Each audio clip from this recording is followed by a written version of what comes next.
Is there any event in the cricketing calendar that provide as much intrigue as an India-Australia Test series? Add to that, India, in their own backyard, have the fate of the WTC finals in their own hands. Is there any more reason as to why you should be watching the biggest Test series of the year?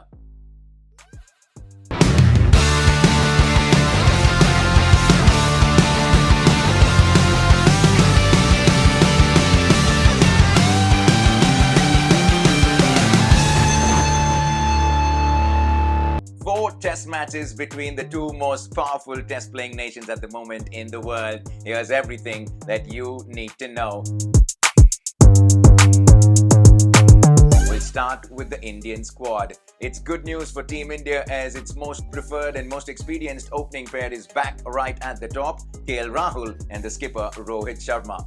No surprises who follow up at number 3 and number 4, the experience of Cheteshwar Pujara and the great man, the king Virat Kohli at number 4. Plenty of questions who will occupy that middle order slot at number 5 and number 6. With no Shreyas Iyer, will India go with the informed Shubman Gill? Or will we go with a little bit of a adventure with Surya Kumar Yadav?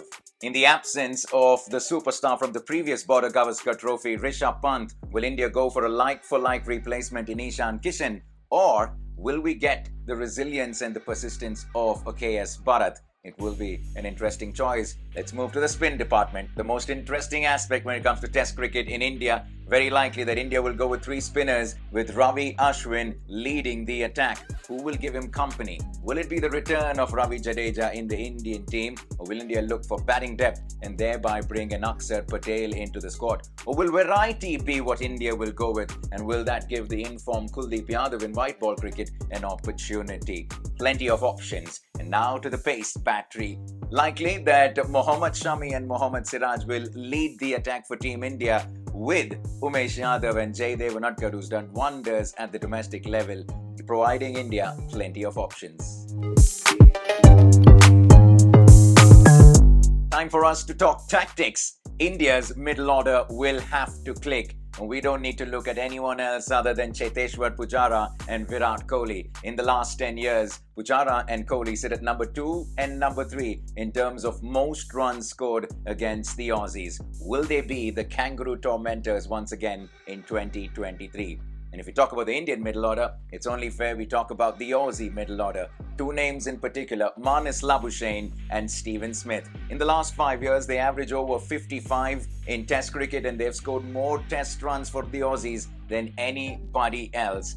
They will hold the key. But who can dismiss them? 362 in Asian conditions, he sits right at the top of the mountain amongst active players, with only Muthaiya Muralidharan and Anil Kumble above him on the all-time list. He will hold the key.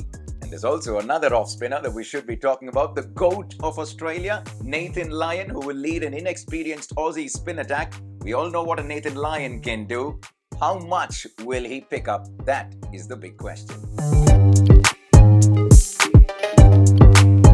How about some Border Gavaskar Trophy trivia? Did you know that India have won the last 3 Test series against the Aussies? One at home back in 2017 and twice away in 2018-19 and of course 2020-21. Can India make it 4 in a row? And also, did you know that in the last 5 decades, Australia have beaten India in India only once, and that was way back in 2004. That's why they call it the final frontier. Right, here we go. Test cricket returns to India after almost 11 months. The Aussies come back to India for a Test series after almost 6 years.